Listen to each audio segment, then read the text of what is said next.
mean, it just... Can we define startup? I think that's important. Aaz, how do you define startup? Yeah, and I think this sort of answers, it touches a little bit on Chris Shelton's question over in the Slack, but to me, as far as this community goes, the definition of a startup or the definition of a founder that belongs in this community is like anybody who feels like they belong in this community. Anyone who self-defines or like self-identifies as a startup founder or an entrepreneur belongs in this community. And the reason why I define it that way is because I think of stories like Shopify. So famously, Shopify is this $30 billion backbone of e-commerce, like payment processing. But they started out just selling snowboards. They were selling snowboards and they were a part of this sort of like network of entrepreneurs, and they were introduced to like this sort of high growth mindset and entrepreneurial way of thinking. And it was sort of like through this that they identified an issue that they repeatedly had while they were selling snowboards.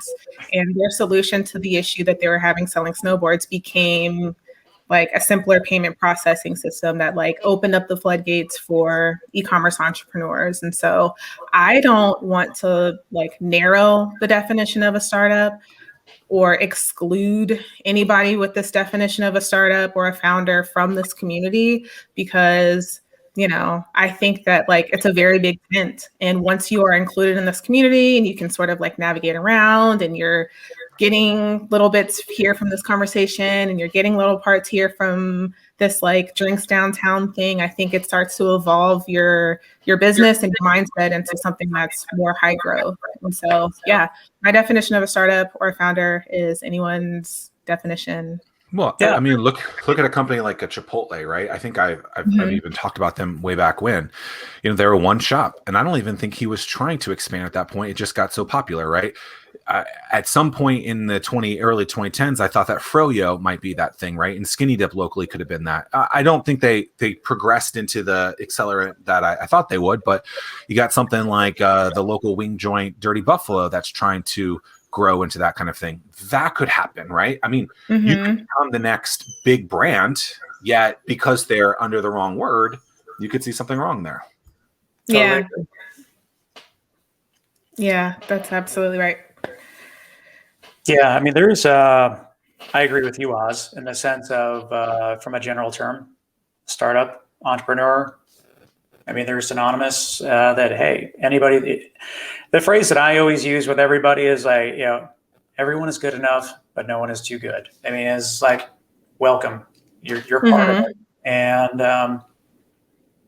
the thing that's really neat is that with the entrepreneurial community, I'm sure that you've seen it on your side as well, is that it's a self-policing community. If people are in it for the wrong reasons, they get weeded out really, really quick. And it's the weirdest thing because it's just a natural process. If someone comes to an event and they are just like super sales heavy or they're in it for the wrong reasons, it's like there's a light above their head and then they won't come back. Business card people who just throw those out, right? I mean, all you're going to do is continue to sell.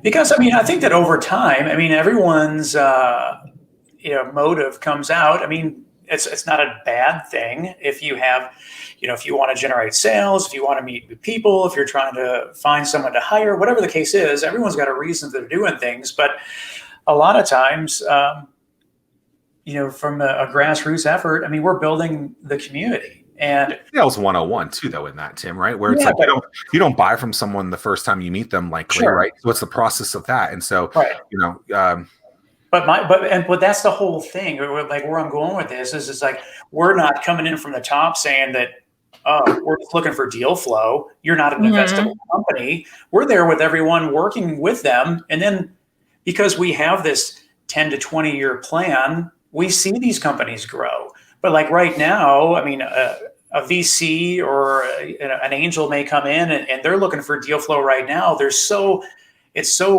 competition is huge to try to get the right companies. And it's evident in the sense that with us, we're there thick and thin, short term and long term.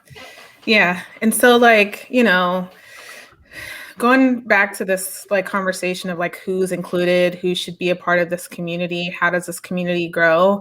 I find myself often like having to reiterate that like I am not it would be a nightmare for me to be considered like the tech star or like the leader of this community. And so I'll get messages from people saying like, oh, I think such and such should be in this group, or why don't we have more of this kind of people in this group, or this group feels a little young. I'm just like, the link, invite them into the group. Like all of the growth in the Slack community has been organic. Like the press release came out and we got a couple dozen people, but the rest of the growth has just been like, if you like what's going on in this conversation, like invite more people that you think should be a part of it. And that, like, I'm not gatekeeping. I think that gatekeepers don't belong in this community. This community, in order to look and feel as natural and organic as possible, as much like this place as possible, like we've all just got to be actively like inviting. And like you said, here's the link, right? Show up or not. Right now everything's online, so just join the Slack. If not, in a couple weeks, couple months, whenever COVID's over and the floodgates open there and people can go outside again, to the masses, like things will happen there. Hey, we're going to be at this event. Show up if you want. If not, we'll be there again in a month. Someone who's been directly involved within the startup community for almost a decade, I want to talk to you about a serious pain point. Spending a ton of time trying to understand the business landscape in the 757. That's time that should be focused on growing the business. At Startwheel, we're here to help you by compiling all of the news you need to know about in one place. Now there's no need to search multiple websites. Just head to startwheel.org and see for yourself. That's startwheel.org.